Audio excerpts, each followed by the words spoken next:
আচ্ছা, বিজ্ঞানের এমন অনেক চিহ্ন আছে না যেগুলো আমরা প্রায়ই প্রতিদিনই দেখি, কিন্তু কখনো কি ভেবে দেখেছে এগুলোর পেছনের ইতিহাসটা কি? আজকের এই আয়োজনে আমরা ঠিক এটাই করতে যাচ্ছি। কিছু খুব পরিচিত প্রতীকের পেছনের লুকানো গল্পগুলো খুঁজে বের করব। চলুন শুরু করা যাক। চলুন শুরু করা যাক খুব পরিচিত একটা চিহ্ন দিয়ে। এই যে এটা, যে কোনো ওষুধের প্রেসক্রিপশনেই তো এটা চোখে পড়ে, তাই না? দেখতে একদম সাধারণ, কিন্তু বিশ্বাস করুন এই সাধারণ দেখতে চিহ্নটার পেছনেই একটা দারুণ রহস্য লুকিয়ে আছে। আর আজ আমরা সেই রহস্যেরই গভীরে যাব। তো কখনো কি মনে প্রশ্ন জেগেছে যে এই চিহ্নটার আসল মানে কি? এটা কি শুধুই রেসিপি বা গ্রহণ করুন বোঝানোর একটা শর্টকাট, নাকি এর পেছনে আরও অনেক পুরনো, আরও গভীর কোনো গল্প লুকিয়ে আছে? আচ্ছা, এই এক্স চিহ্নটা নিয়ে সবচেয়ে জনপ্রিয় যে ব্যাখ্যাটা পাওয়া যায় সেটা হলো এটা নাকি জুপিটারের চিহ্ন। হ্যাঁ, ঠিকই শুনেছেন। প্যারিসের ফার্মাকোলজিয়া বইটাতে বলা হয়েছে এটা আসলে প্রাচীন রোমানদের আরোগ্য আর সুস্থতার দেবতা জুপিটারের প্রতীক। বলা হয় চিকিৎসকরা তার আশীর্বাদ চাইতেই নাকি এই চিহ্নটা ব্যবহার করতেন। গল্পটা শুনতে কিন্তু বেশ আকর্ষণীয়, তাই না? কিন্তু এখানে একটা কিন্তু আছে। একটা বিশ্বাস খুব প্রচলিত হলেই কি সেটা সত্যি হয়ে যায়? চলুন তো এই জনপ্রিয় ব্যাখ্যাটাকে একটু প্রশ্ন করে দেখি। তো চলুন দেখি কেন এই জুপিটার তত্ত্বটা সম্ভবত ঠিক না। প্রথমেই আসি এই তত্ত্বের মূল প্রবক্তা প্যারিসের কথায়। তার নিজের বিশ্বাসযোগ্যতা নিয়ে কিন্তু একটা প্রশ্ন আছে। মানে দেখুন, তিনি তার বইয়ের ঠিক একই পাতায় দাবি করেছিলেন যে ক্রুসিবল শব্দটা নাকি এসেছে ক্রুশ থেকে, যেটা কিনা আধুনিক ভাষাতাত্ত্বিকরা স্রেফ উড়িয়ে দিয়েছেন, বলেছেন এটা ভুল। তো ভাবুন তো, যার একটা দাবি এমন ভুল প্রমাণিত হয়, তার অন্য দাবিটার উপর কি পুরোপুরি ভরসা করা যায়? শুধু তাই না, এই তত্ত্বের মধ্যে আরও কিছু বড়সড় সমস্যা আছে। যেমন ধরুন, পুরনো প্রেসক্রিপশনে তো অনেক রকমের উপাদান থাকত, তাই না? আর তখনকার বিশ্বাস ছিল প্রত্যেকটা গাছের জন্য নাকি আলাদা আলাদা তারকা আছে। তাহলে সব ছেড়ে শুধু জুপিটারকেই কেন ডাকা হবে? আরও একটা ব্যাপার, সে সময়কার খ্রিস্টান চিকিৎসকরা তো ঈশ্বরের সাহায্য চেয়ে যে বা জেসু জুভান্তে লিখতেন। তারা হঠাৎ করে একজন পৌত্তলিক দেবতাকে কেন ডাকতে যাবেন? মানে হিসাবটা ঠিক মিলছে না, তাই না? তাহলে প্রশ্নটা হলো, এই আর চিহ্নটা যদি জুপিটারের না হয়, তাহলে এর আসল উৎসটা কি?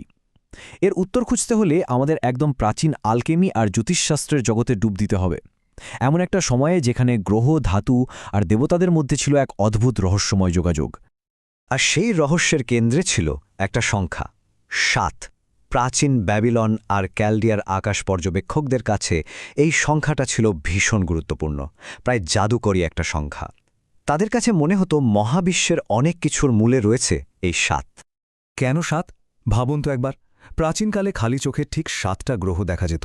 চাঁদের প্রত্যেকটা পর্যায়ে ছিল ৭ দিনের। সপ্তর্ষিমণ্ডলে তারা ছিল ৭টা। এমনকি তখন পরিচিত ধাতুও ছিল মাত্র ৭টা। এই যে বারবার ৭ সংখ্যাটা ফিরে আসা, এটাকে তারা কোনো কাকতালীয় ব্যাপার বলে মনে করত না। তাদের কাছে এটাই ছিল মহাবিশ্বের এক আশ্চর্য শৃঙ্খলার প্রমাণ। আর এই ধারণা থেকেই তৈরি হল এক দারুণ সংযোগ। দেখুন, তারা কিভাবে ওই ৭টা গ্রহকে ৭ জন রোমান দেবতার সাথে জুড়ে দিল। আর শুধু তাই না, প্রত্যেক দেবতাকে আবার একটা করে বিশেষ ধাতুর সাথেও যুক্ত করা হলো। যেমন সূর্য মানে হল সোনা, চাঁদ হল রূপা, আর ধরুন মঙ্গল গ্রহের সাথে জুড়ে দেওয়া হলো লোহাকে। এভাবেই কিন্তু একটা মহাজাগতিক কোড বা সংকেত ব্যবস্থা তৈরি হয়ে গেল। এই যে সংযোগগুলো, এগুলোই কিন্তু ধীরে ধীরে একটা প্রতীকী ভাষায় রূপ নেয়। এটা ছিল আলকামিস্টদের একটা গোপন ভাষা।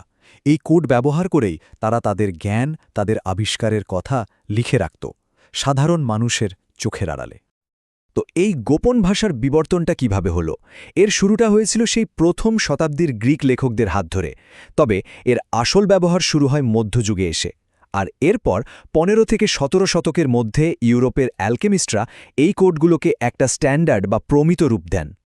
একটা উদাহরণ দিই, তাহলেই ব্যাপারটা পরিষ্কার হয়ে যাবে। এই যে মঙ্গলের চিহ্নটা, এটা শুধু একটা প্রতীক না, এর মানে হলো লোহা।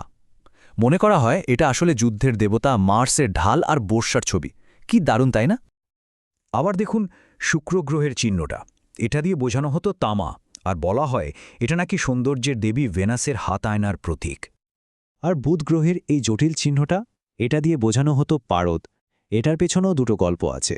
কেউ বলে এটা দেবতাদের দূত মার্কারের দানাওয়ালা লাঠির প্রতীক, আবার কেউ বলে এটা মিশরীয় জ্ঞানের দেবতা থোতের পবিত্র পাখির ছবি। মানে প্রত্যেকটা প্রতীকের পিছনে লুকিয়ে আছে এমন সব পৌরাণিক গল্প। আচ্ছা, এখন মনে হতে পারে এসব তো অনেক পুরনো দিনের আলকেমিস্টদের গল্প। আজকের দিনের আর কি গুরুত্ব আছে? কিন্তু মজার ব্যাপার হলো এই প্রতীক আর বিশ্বাসগুলো শুধু পুরনো বইয়ের পাতায় আটকে নেই, এর প্রভাব আমাদের আজকের দিনের ভাষা, এমনকি ঔষধের জগতেও রয়ে গেছে। চলুন দেখাই কিভাবে। প্রাচীনকালে একটা দারুণ বিশ্বাস ছিল। তারা মনে করত একজন মানুষ যখন জন্মায় তখন কোন গ্রহের প্রভাব তার উপর সবচেয়ে বেশি সেটার উপরই নাকি তার স্বভাব বা ব্যক্তিত্ব নির্ভর করে। আর এই বিশ্বাসটা থেকেই কিন্তু আমাদের ভাষায় অনেক পরিচিত শব্দ ঢুকে পড়েছে। যেমন ধরুন, যখন আমরা কাউকে বলি জোভিয়ল বা খুব হাসি খুশি, তখন আমরা আসলে অজান্তেই জুপিটারের নাম নিচ্ছি। কিংবা স্যাটার্নাইন শব্দটার মানে হলো বিষণ্ণ, যেটা এসেছে শনি বা স্যাটার্ন গ্রহের নাম থেকে। আবার মার্শাল মানে যুদ্ধংদেহী, যেটা এসেছে মঙ্গল বা মার্স থেকে। কি অদ্ভুত, তাই না? আমাদের ভাষাটা যেন প্রাচীন জ্যোতিষশাস্ত্রের একটা জীবন্ত মিউজিয়াম। শুধু ভাষাতেই নয়, ঔষধের জগতেও এর চিহ্ন রয়ে গেছে। যেমন সিলভার নাইট্রেটকে কিন্তু এখনও লুনার কস্টিক বলা হয়, যেখানে লুনার মানে চাঁদ। আবার পারদের মলমকে বলা হয় মার্কিউরিয়াল অয়েন্টমেন্ট, যেটা এসছে মার্কিউরি বা বুধ গ্রহ থেকে। এই নামগুলো শুনলেই সেই পুরনো দিনের কথা মনে পড়ে যায়, যখন রসায়ন আর জ্যোতিষশাস্ত্র প্রায় হাত ধরাধরি করে চলত। তাহলে আমরা কোথায় এসে দাঁড়ালাম? প্রেসক্রিপশনের ওই RX চিহ্নটা হয়তো শেষ পর্যন্ত জুপিটারের প্রতীক নয়, কিন্তু দেখুন, এই একটা মাত্র চিহ্নের আসল গল্প খুঁজতে গিয়ে আমরা কত বড় একটা জগতের সন্ধান পেলাম।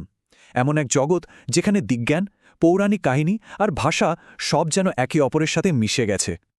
এই পুরো আলোচনা থেকে একটা জিনিস কিন্তু পরিষ্কার: সবচেয়ে সহজ বা প্রচলিত উত্তরটাই সবসময় সত্যি হয় না। আমাদের চারপাশে এমন কত সাধারণ জিনিস পড়ে আছে, যার পেছনে লুকিয়ে আছে এমন অসাধারণ সব গল্প। প্রশ্নটা হলো, এমন আর কোন প্রাচীন রহস্য আমাদের চোখের সামনেই রোজ ঘোরাফেরা করছে, অথচ আমরা খেয়ালই করছি না?